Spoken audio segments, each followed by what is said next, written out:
Commander THYSS had commanded the Hegemony Patrol cruiser Swift Justice for 12 cycles without ever encountering anything that truly unsettled her. The galaxy was vast, but predictable.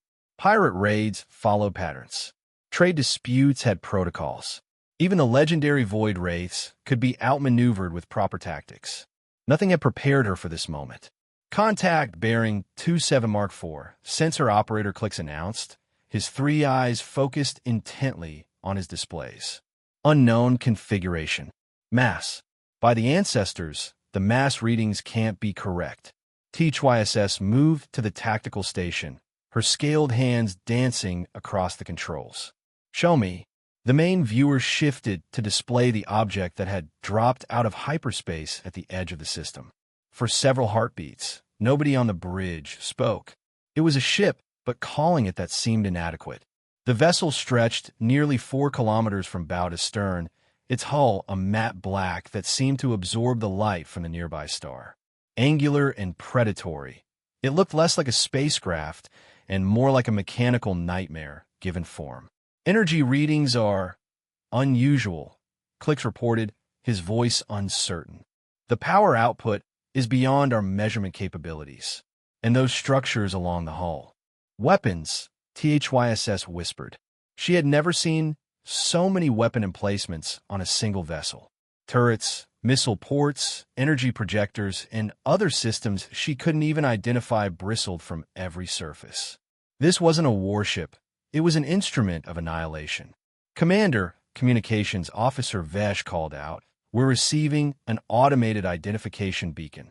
It's from the Sol system." The bridge fell silent.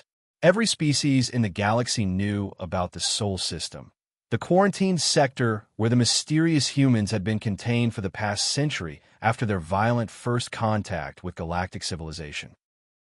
A human warship, THYSS breathed. But the quarantine protocols.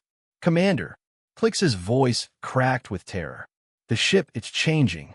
On the main viewer, sections of the human vessel were moving. What they had taken for fixed hull plating was shifting, unfolding, transforming. The ship was literally reconfiguring itself before their eyes. Weapons systems extending, armor plates realigning, sensor arrays deploying. But it was what happened next that made every member of the crew stopped moving entirely. Along the ship's hull, in letters that glowed with malevolent red light, words appeared in perfect galactic standard. TNS Harbinger of Sorrow. Remember US.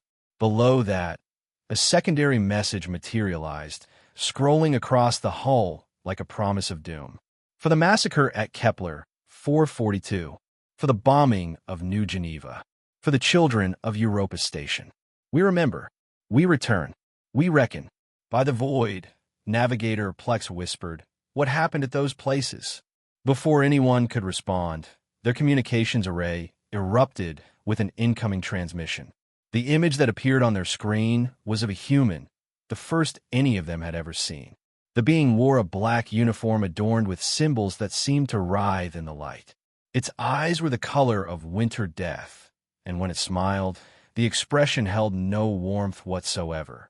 Greetings, the human said, its voice carrying harmonics that made their translator struggle. I am Captain Elizabeth Voss of the Terran Navy ship Harbinger of Sorrow. We are conducting archaeological excavations in this sector. THYSS tried to speak, but her voice wouldn't come. The human's presence through the screen seemed to fill the bridge with an oppressive weight that made breathing difficult. We are searching for survivors, Captain Voss continued, from the civilizations responsible for certain historical events.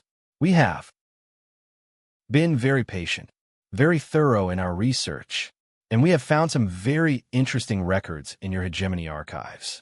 The human leaned forward, and THYSS felt her crew collectively recoil.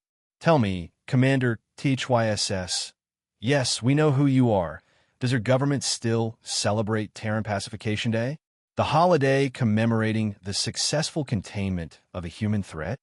The color drained from THYSS's scales as she realized what they were witnessing. This wasn't first contact with a human warship. This was first contact with human justice. We'll be visiting your homeworld soon, Captain Voss said with that terrible smile.